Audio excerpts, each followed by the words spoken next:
or the moment they get out of the psychiatry department, they relapse back into the drugs again. Or maybe this time they are going to have even more heavier drugs. First of all, we have the psychological treatment, and the second one is the psychiatric treatment. Because sometimes the psychology triggers the physiology. आपकी psychological needs आपकी biological needs को trigger करती हैं. People never come to us with drug addiction of only one drug. Okay. They always are having the polysubstance abuse. अस्सलामुअलैकुम, welcome to another exciting episode. जैसा कि आप लोग जानते हैं कि हम लोगों ने अपनी previous episode drug addiction and drug abuse के बारे में की थी और उसमें हमारे साथ मौजूद थी मैम आयशा, और आज एक बार फिर से मौजूद हैं जो कि हमें इनके सोल्यूशन के बारे में बताएंगी कि किस तरीके से हम इसको ठीक कर सकते हैं और अपनी लाइफ को रीस्टार्ट कर सकते हैं। अस्सलाम वालेकुम मैम। वालेकुम अस्सलाम बेटे, कैसे हैं आप? मैं बिल्कुल ठीक, आप कैसी हैं? अल्हम्दुलिल्लाह मैं बिल्कुल ठीक हूँ। ओके मैम, तो हम लोग बढ़ते हैं अपने इस टॉपिक की तरफ। आप हमें बताएं कि एडिक्शन को किस तरीके से ठीक करने में कितना टाइम रिक्वायर्ड होता है। ओके, सो एनी बेटे, आपको याद होगा कि हम लोगों ने जब बात की थी एडिक्शन की और ख़ास तौर पर ड्रग अब्यूज़ की या ड्रग एडिक्शन की, तो हमने उसमें कुछ टर्मिनोलॉजीज़ यूज़ की थी। That was the substance use, substance intoxication and substance withdrawal. So अब बेसिकली सब्सटेंस में, और हम लोगों ने ये बात पहले भी कर ली थी कि उसमें हमारे पास फार्मास्यूटिकल या नॉन फार्मास्यूटिकल ड्रग्स आते हैं जिन्हें हम पार्टी ड्रग्स भी कहते हैं। ऐसा है। एंड हम लोगों ने उनकी टाइप्स के बारे में भी बात की थी, एंड हम लोगों ने बेसिक एडिक्शन की स्ट्रेटेजी को समझा था कि what is actually causing the addiction, that phenomena which is causing the addiction. So जब हम लोग ट्रीटमेंट करने की तरफ आते हैं बेटे, तो उन्हीं चीज़ों को, जिन प्रॉब्लम्स या जिन रूट कॉजेज़ की वजह से इंसान इन एडिक्शंस की तरफ जाता है, हम उन्हीं रूट कॉजेज़ को साथ लेते हुए उसकी इस एडिक्शन से जान छुड़ाते हैं। Why? Because there is this concept, हम उसकी भी साथ साथ बात करेंगे, रिलैप्स प्रिवेंशन। ओके। बहुत सारे लोगों की जो मेडिसिनल या इवन साइकोलॉजिकल थेरेपी है ड्रग को लेके, वो हो जाती है, but the moment they get out of the drug rehab और the moment they get out of the psychiatry department, they relapse back into the drugs again. Or maybe this time they are going to have even more heavier drugs. Maybe this time they are going to be even in more painful situation because of it. Relapse क्या है? Relapsing, यानी कि lapse का मतलब है वापस गिरना into the drug addiction. Okay. So हम लोग इन दोनों चीज़ों की, यानी कि ट्रीटमेंट एंड रिलैप्स प्रिवेंशन की साथ साथ बात किए चलते हैं। बेटे, एडिक्शन की जो थेरेपी है, खासतौर पर ड्रग एडिक्शन की थेरेपी, और साथ साथ हम बाकी एडिक्शन जिनकी हमने बात की था, for instance social media addiction है, या हमारे पास कोई इमोशनल एडिक्शन है, या एनी काइंड ऑफ एडिक्शन, उसकी और ड्रग की हम साथ साथ बात करते हैं। लेकिन हम ड्रग एडिक्शन को ज़्यादा फोकस करते हुए फिर इसकी मेडिसिनल अप्रोच के बारे में बात करेंगे। Okay. So any kind of addiction and खास तौर पर drug addiction have three things. First of all, we have the psychological treatment, and the second one is the psychiatric treatment. हमने एक बहुत अल्हम्दुलिल्लाह मज़े की, मुझे बहुत मज़ा आया था वो पॉडकास्ट करते हुए, जिसमें हम लोगों ने मेंटल हेल्थ अवेयरनेस में हार्डवेयर एंड सॉफ्टवेयर की बात की थी। जी। So we have a brain that is a hardware, and then we have a mind that is a software, and all the thinking mechanisms, the emotions, every single thing is coming from the brain and then from the mind. So हम लोग दोनों चीज़ों को एक साथ treat करते हैं, and definitely brain के साथ साथ हम बाकी फिजियोलॉजी को भी डील कर रहे हैं। तो जो साइकियाट्रिस्ट हैं वो body and brain, the physical part, उसके साथ डील करेंगे और उसको रेक्टिफाई करेंगे, उसके केमिकल्स के बैलेंस को वापस लेकर आएंगे। एंड जो साइकोलॉजिस्ट हैं वो उस, आपको याद होगा हमने जो एडिक्शन के और ट्रोमा के एक पूरे मोमेंटम की बात की थी, वो उसके साथ काम करेंगे।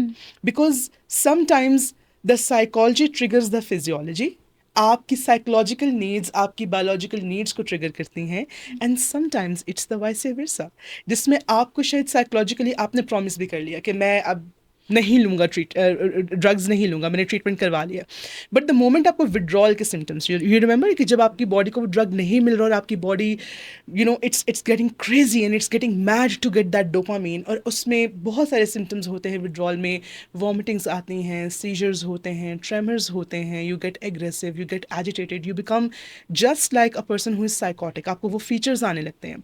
तो व्हाट इज़ दैट कि क्योंकि बॉडी को वो ड्रग नहीं मिल रही, तो अब उसको वो हासिल करने के लिए तमाम की तमाम एक्टिविटीज़ करी है, वो अपने तमाम के तमाम टैक्टिक्स यूज़ करी है ताकि दूसरे बंदे को जो पास आपके सपोर्ट के लिए मौजूद है ऐसे लगे कि you are about to die, and sometimes people die as well अगर वो प्रॉपरली ट्रीटमेंट ना करवाएं। सो उस विड्रॉल को हैंडल करने के लिए एंड बॉडी को दोबारा से रिज्यूम करने के लिए we have psychiatrists. Okay. For the psychological perspective, definitely we have therapist. And then there's this social support system. That is the third layer. Third layer. अब ऐसा नहीं है कि जब एक बंदे का ट्रीटमेंट शुरू होगा तो वो पहले नंबर 1, नंबर 2, नंबर 3 पे जाएगा. There are 3 layers which work side by side. So the तीनों जो है वो psychologist- उसको मतलब इम्पैक्ट करती हैं तीनों एक एग्जैक्टली साथ। एंड तीनों को एक साथ लेके चलना पड़ता है। यानी कि अब हम लोग थोड़ा सा इसको डिटेल में बात करते हुए आगे जाते हैं Okay. कि फॉर इंस्टेंस हमारे पास अगर कोई भी बंदा है, फॉर इंस्टेंस हम कहते हैं कि वो एम्फिटामिन लेते हैं, मैरिजुआना लेते हैं। अच्छा, एक तो बेटे पते की बात जो हम लोगों को, क्योंकि मेरी जो अपनी क्लिनिकल हिस्ट्री है, क्लिनिकल एक्सपीरियंस है, उसमें I have always seen whether it's a psychiatry department or it's a drug rehabilitation center, people never come to us with drug addiction of only one drug. Okay. They always are having the polysubstance abuse. For instance, और ये क्या है, हम लोगों ने जब पिछले podcast की तो हमने बात की थी कि हमें हमेशा आपकी बॉडी मोर एंड मोर की तरफ लेके जाती है। Few of the people are coming with cocaine. वो कोकेन के साथ अल्कोहल या मैरिजुआना भी ले रहे होंगे। For some people they are taking nicotine simply, लेकिन निकोटीन से फिर वो अल्कोहल की तरफ शिफ्ट हो रहे होते हैं। तो पोली सब्सटेंस का मतलब, पोली का मतलब होता है मोर देन 2, मोर देन। और इवन 2 को भी हम लोग पोली सब्सटेंस में ही कंसिडर करते हैं। तो people are coming to you with polysubstance. मतलब जब Mostly. सिंगल चल रहा होता है तो फिर तो इतना ज़्यादा फील नहीं होता, लेकिन जैसे ही मतलब उसकी क्वांटिटी ज़्यादा होती है या अपनी लाइफ नॉर्मल तरीके से नहीं गुजार पा रहे होते, फिर आपकी तरफ रजू किया जाता है साइकोलॉजिस्ट की तरफ। एग्जैक्टली और बेटे ज़्यादातर जो हम लोग एक सजेशन देते हैं अवेयरनेस के दौरान में, वो हम यही देते हैं यानी कि even if your drug is not affecting you, get rid of it. Because आप देखें कि आपके ब्रेन की ना आपको स्कैन्स नहीं मिल रहे, you are not getting any information what's happening to you, what's going on wrong. जिस तरह से हमारे पास डायबिटीज़ है या कैंसर है, उसमें कैंसर ज़्यादातर लोगों का तब जाके डायग्नोज होता है, इवन ट्यूबरकुलोसिस जिसे हम लोग टीबीज कहते हैं आम ज़बान में, तपेदिक भी कहते हैं लोग उर्दू में, तो वो हमें स्टेज 4 में जाके आइडेंटिफाई होता है। अब क्या उससे कुछ किया जा सकता है उस वक्त तक? नहीं, सिर्फ नहीं। मतलब उसका इस तरीके से किया जा सकता है कि लास्ट टाइम तक उसको मतलब बस क्योर करने की कोशिश की जा सकती है, लेकिन उसको हम ख़त्म नहीं कर सकते प्रॉपर तरीके से। बिल्कुल ऐसा ही है। सो अब हमारे पास जो एडिक्शन है बेटे, वो कैंसर की तरह, टीबी की तरह स्टेज 4 पे जाके मिलती है। और मैं यहाँ पे आपको थोड़ा सा बताए चलूँ बेटे कि आपने जो बात की है वो बिल्कुल ठीक है, लेकिन वो स्टेज 1 या 2 या ज़्यादा से ज़्यादा थर्ड स्टेज तक के लिए, स्टेज 3 तक के लिए। स्टेज 4 पे mostly the people who are coming to you, आप उन्हें सिर्फ सस्टेन करवाने की कोशिश करते हैं कि जितने अरसे तक वो बस वो ज़िंदगी गुजार सकें, निकाल जाएं, वो दिन निकाल जाएं। सो एग्जैक्टली इस तरह से अगर आपको एक दफ़ा ड्रग का, फॉर इंस्टेंस इवन अगर आपको वीट कुछ लोग लेते हैं, छालिया खाते हैं, जो लोग नस्वार रख रहे होते हैं, आई होप जो लोग लेते हैं वो ये पॉडकास्ट सुन के ऑफेंड नहीं होंगे, ये चीज़ें भी अगर आपको लेने की आदत पड़ चुकी है, हमने एडिक्शन की बात की थी, तो बेटा अब even if you feel like that you're not addicted yet, go to your psychiatrist, go to your psychologist, because it's necessary for you, it's required for you. So जिस तरह से हम बात कर रहे थे कि हमारे पास 3 layers हैं, वो तीनों मिलकर काम करती हैं। We have a psychiatrist, a psychologist, and then we have social support system. Now what comes in social support system? Social support system में आपके पास बेटे आपके friends, फैमिलीज, एसोसिएट्स, जो लोग भी आपकी ज़्यादातर रोज़मर्रा ज़िंदगी में आपके साथ इंटरेक्ट करते हैं, वो सब आपका सोशल सपोर्ट सिस्टम होते हैं। तो माने कि अब कुछ लोग ऐसे होते हैं जिनके दोस्त थोड़े, हाँ जी, मैं ये कहना चाह रही हूँ कि जब सबसे पहले आप ये एडिक्शन की तरफ जाते हैं तो आप आइसोलेट कर लेते हैं अपने आप को। और मैं आपको यही बताना चाह रही थी कि जो हमारे पास कुछ लोग हैं, जैसे कि फॉर इंस्टेंस हमारे पास इंट्रोवर्ट पीपल होते हैं, दे डोंट हैव फ्रेंड्स, वो ज़्यादा फ्रेंड्स बनाते ही नहीं हैं, उनकी फैमिली होती है। हम जब ट्रीटमेंट डिज़ाइन कर रहे होते हैं तो उस दौरान में हम ये देखते हैं कि उस बंदे का सोशल सपोर्ट सिस्टम क्या है। अभी जब हम ट्रीटमेंट की बात करेंगे तो मैं आपकी बात का जवाब आपको ज़रूर दूंगी, और वो डेफिनेटली एक ऐसी चीज़ है जिसके बारे में सभी को पता होना चाहिए कि एक ड्रग एडिक्ट किस तरह से एक्ट करता है, हमने उसी की बात करनी है। अभी मेरे कहने का जो मकसद है वो ये है कि social support system is what, ये समझ में आएगी तो ये समझ में आ सकेगा कि हमें सोशल सपोर्ट सिस्टम किस तरह से हेल्प कर रहा होता है इन और एडिक्शन का ट्रीटमेंट. सो एक इंसान जिसके फ्रेंड्स हैं तो उसके फ्रेंड्स उसका सोशल सपोर्ट सिस्टम कहलाएंगे. लेकिन अगर एक इंसान फ्रेंड्स नहीं रखता तो उसका थेरेपिस्ट चूज करके उसके, अगर फॉर इंस्टेंस कोई उसका टीचर है जो उसको बहुत पसंद है, वो अपने टीचर की बात सुनता है, वो टीचर उसके लिए एक मेंटोर की तरह है, या इसी तरह से उसकी वाइफ है जिसके साथ उसका ज़्यादातर झगड़े नहीं होते, उसकी वाइफ उसके साथ कोऑपरेटिव है और वो उसके साथ हेल्प ले सकता है, या इसी तरह से हमारे पास कुछ लोग होते हैं जिनके कॉलीग्स बहुत अच्छे होते हैं, maybe 1 or 2, but yes some people have cousins, some people have चचा मम्मा ताया, कोई भी लाइक सोशल सपोर्ट सिस्टम. जैसा कि मैंने आपको पहले बता दिया बेटे कि हमारे पास एक ऐसा सेट ऑफ पीपल है जिसके साथ वो बंदा रोजमर्रा की जिंदगी में इंटरेक्शन रखता है. तो दैट सिस्टम उसको एजुकेट किया जाता है, और एजुकेट क्या किया जाता है, हम अभी उसकी बात करते हैं. तो that is the third layer that is been created to fight against addiction. So it's just not one person, it's just not them only taking medicine, it's just not them only saying her then I have willpower, I will do it. No, not gonna work like that. सिर्फ CBT काम नहीं करती, सिर्फ RABT काम नहीं करती, सिर्फ medicine काम नहीं करती, और सिर्फ दम दरूद, well that is very very necessary. Allah का नाम, कुरान, जिक्र, इस सब चीज़ों से ज़्यादा कुछ और है ही नहीं ताकतवर. लेकिन ये ट्रीटमेंट्स भी तो अल्लाह ताला का इल्म ही है. सो इसी तरह से हमारे पास सिर्फ सोशल सपोर्ट सिस्टम काम नहीं करता, इन तीनों चीज़ों का एक ट्रायाडिक इंटरेक्शन बनता है जो उस इंसान को, उसकी माहौलियात, उसकी नफ्सियात और उसकी जिस्मानियात, हम इन 3 चीज़ों के साथ किसल मुख्तसर काम करते हैं, जिसमें आगे हमारे पास डिफरेंट टेम्परामेंट्स होते हैं. और हर इंसान की एडिक्शन के लिहाज से नंबर 1 कितना अरसा हो चुका है कि वो ड्रग्स ले रहा है और कितनी दफ़ा वो ड्रग्स कर चुका है. फॉर इंस्टेंस एक इंसान है जिसकी फ़र्स्ट टाइम एडिक्शन है तो हम उसको डिफरेंट तरीके से डील करेंगे. लेकिन अगर हमारे पास एक इंसान है जो 3rd या 4th टाइम एडिक्टेड होकर हमारे पास आ रहा है, उसके लिए जो थेरेपी है वो डिफरेंट हो जाएगी. और फिर हम लोग, जैसे कि हम लोगों ने बात की, कि साथ ही साथ हम उसकी रिलैप्स प्रिवेंशन भी देख रहे होते हैं.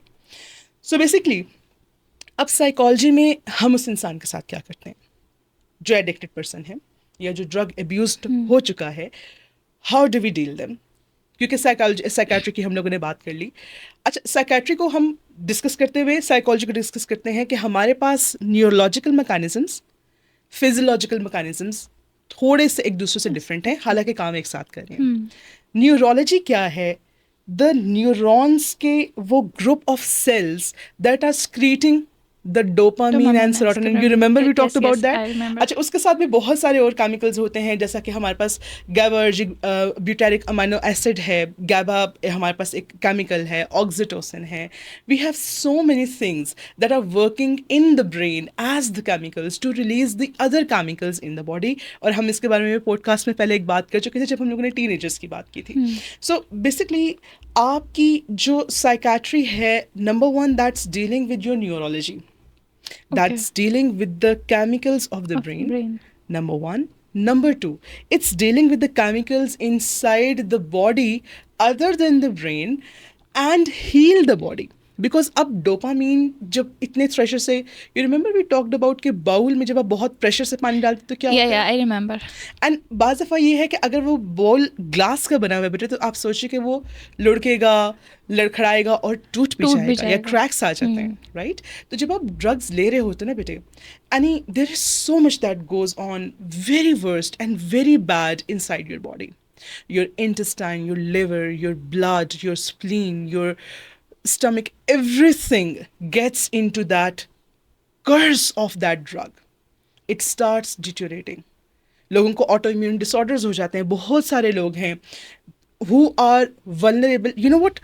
Drugs make you 98% more vulnerable to carry AIDS, hepatitis, or even any bacterial disease. Any kind of infection. तो साइकाट्रिस्ट का एक फिजियोलॉजिस्ट के किसी भी और फिजिशियन के साथ मिलकर काम होता है कि वो पूरी बॉडी का एनालिसिस करे, कितने ड्रग्स हैं, कितने टाइम बाद वो डिटॉक्स होंगे, उनको डिटॉक्स करते हुए बॉडी को किन किन चीज़ों की ज़रूरत है, और उस टाइम में उस ड्रग की रेप्लिकेशन में जो साइकाट्रिस्ट और फिजिशियंस हैं वो कुछ ना कुछ और मेडिसिन दे रहे होते हैं जो उन ड्रग्स को रिप्लेस करती हैं, but they are healthy and they know what they are doing, they know their job. So this is what psychiatrists are doing. अच्छा, एक तो वो जो ट्रॉमा था जिसकी वजह से उस बंदे ने ड्रग्स शुरू स्टार्ट की, किया था। एंड दूसरा ये जो मेडिसिन मिल रही होती हैं इसकी वजह से भी कुछ साइकोलॉजिकल इफेक्ट्स आते हैं. Okay. So the therapist is going to deal with both of them. The therapist is going to deal with all the things that have happened before and after. and right now. Okay. After the medication, right now, whatever the patient is going through, they help them through their emotions, through their feelings, through their personality, all over the place. So उसमें बहुत सारी दफ़ा आपने सुना होगा drug addiction के लिए there is a CBT for drug addicts, CBT for drug. Now what is CBT? It's a cognitive behavior therapy. Cognition, the cognitive part, the thinking part, behavior, the actions, and therapy is treating them both. So it means that there is this something going on in your software, there's this something going on in your emotions, and there's this something going on inside your thinking processes that makes you do an action, a behavior of taking that medicine or taking that drug. So CBT rectifies both. But my point is, जैसा कि आपको याद होगा बेटे हमने पिछली दफ़ा बात की थी कि CBT is just one therapy. We have more than 60 or 70 therapies in psychology to deal with any kind of person. Person to person vary करता है. आपकी और मेरी जो life circumstances हैं वो different हैं. हम दोनों का एज डिफरेंट है, हम दोनों का इमोशनल इंटेलिजेंस डिफरेंट है, हम लोगों का इंटेलेक्चुअल क्वेश्चन डिफरेंट है. तो how can one therapy suit everybody even if they are having the same drug? So हम लोग हर इंसान की शख्सियत के, उसके जहन के, उसके हालात व वाक़यात के मुताबिक, अच्छा फिर वो कौन सा ड्रग ले रहा था, अभी जो ट्रीटमेंट्स ले रहा है वो कहाँ से हो रहा है, उसका सोशल इकोनॉमिक स्टेटस कैसा है, उसने जो ड्रग लिया उसके साथ क्या उसकी कोई और अब्यूज़ की हिस्ट्री तो नहीं है. इन सब चीज़ों को देखते हुए उसकी थेरेपी को प्लान करते हैं, उसकी थेरेपी को फॉर्मलाइज करते हैं. तो once you are taking your patient to any therapist, any psychiatrist plus psychologist, ज़्यादातर जो ड्रग रिहेबिलिटेशन डिपार्टमेंट्स होते हैं वहाँ साइकेट्रिस्ट साइकोलॉजिस्ट मिलकर काम कर रहे होते हैं.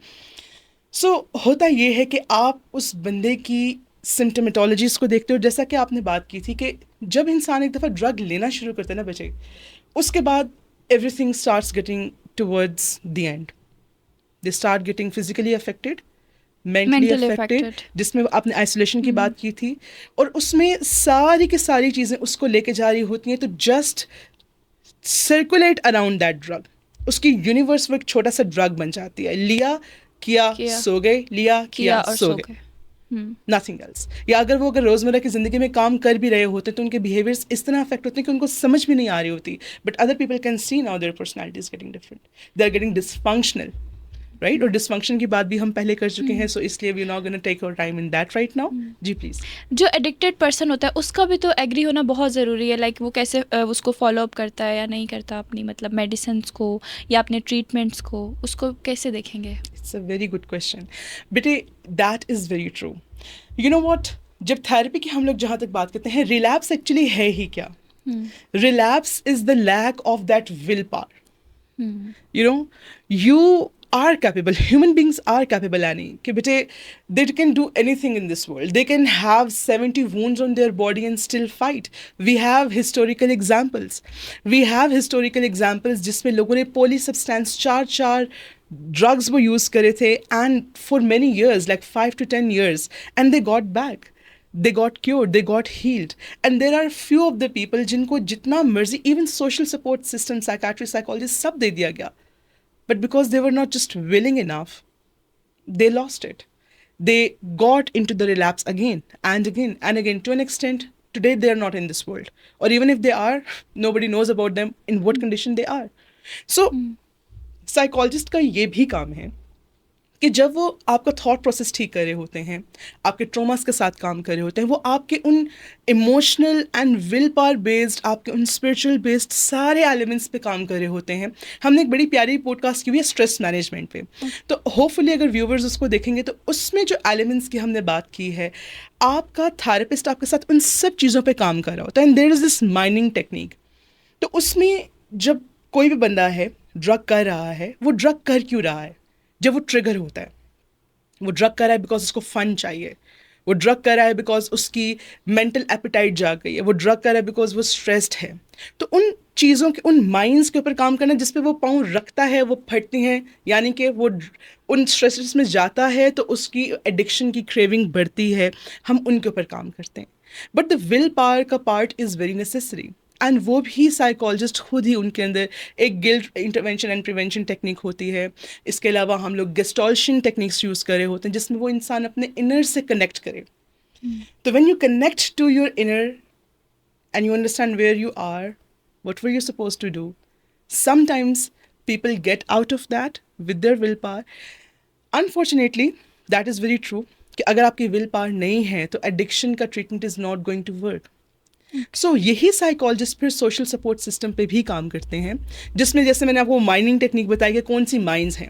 अच्छा, फॉर इंस्टेंस माइन ये है कि जब भी उसकी बीवी के साथ उसकी लड़ाई होती है तो वो ड्रग कर लेता है, या जब उसके पेरेंट्स उसको डांटते हैं तो वो ड्रग कर लेता है। और जिस टाइम लाइफ में कोई भी प्रॉब्लम का सामना करना पड़ता है, कुछ अचीव करना है, वो नहीं हो पा रहा, तो सिंपली ड्रग एडिक्शन की तरफ दोबारा जाएगा, रिलैप्स पे जाएगा। तो हम लोगों को ये देखना होता है कि जोन जोन से हमारे पास रिलैप्सेस हैं, हम लोगों को ट्रिगर्स हैं जिनकी वजह से रिलैप्सेस हो रहे हैं, तो व्हाट ट्रिगर्स आर कोइंसिडेंसिंग और what triggers are repeating themself if they are in the relationships. उस बंदे को इमोशनल सपोर्ट घर वाले किस तरह से दे सकते हैं। अगर एक इंसान को चीखने चिंघाड़ने की आदत है तो हम उस इंसान को ये सिखाते हैं कि आपको किस तरह से उस बंदे के साथ डील करना है। You don't get into that scapegoat mechanism, you face your things. तो मोटिवेशन, थॉट्स, बिहेवियर्स, इन सब चीज़ों पे काम करके, एंड साथ ही साथ मेडिसिन चलती रहती है। एंड मेडिसिन ये सब चीज़ें कम से कम भी 5 से 6 महीने का टाइम लेती हैं। मैं भी आपसे यही पूछने लगी थी कि इसमें कितना ड्यूरेशन मतलब चाहिए। सो 5 to 6 months कम से कम लगते हैं ताकि बंदा फुली रिकवर कर जाए। लेकिन एज आई सेड कि बेटे अगर सब्सटेंसेस ज़्यादा हैं और रिलैप्स प्रिवेंशन ज़्यादा हैं तो उस लिहाज से अगर सोशो इकोनॉमिक स्टेटस या सर्कमस्टांसेस इस तरह से हैं तो जितने ज़्यादा सर्कमस्टांसेस क्रूशल हैं, वक्त अनफॉर्चुनेटली थोड़ा ज़्यादा लग सकता है, but therapy and the treatment and the success is guaranteed. If you work on it, you will get that. Willingness बहुत ज़्यादा ज़रूरी है। और इसके अलावा आप मुझे ये भी बताएं in the end of that कि इसमें आप पेशेंट का जो है वो एडमिट होना ज़रूरी है या रेगुलर चेकअप से भी हो जाता है? बेटा इनिशियली जब तक उसकी बॉडी डिटॉक्स नहीं हो, साइकाट्रिस्ट वाली the thing I told you, तो जब तक आपकी बॉडी डिटॉक्स नहीं होती you need the admission. But once आपकी बॉडी डिटॉक्स हो गई है और आप उस केमिकल स्टेट में वापस आ गए हैं कि अब वो ड्रग आप नहीं भी ले रहे तो आपको विड्रॉल सिम्टम्स नहीं, आप कोलैप्स नहीं करेंगे। तो once your body is healed, your mind gets the therapy and your body is okay to go with the medicines while staying at the home.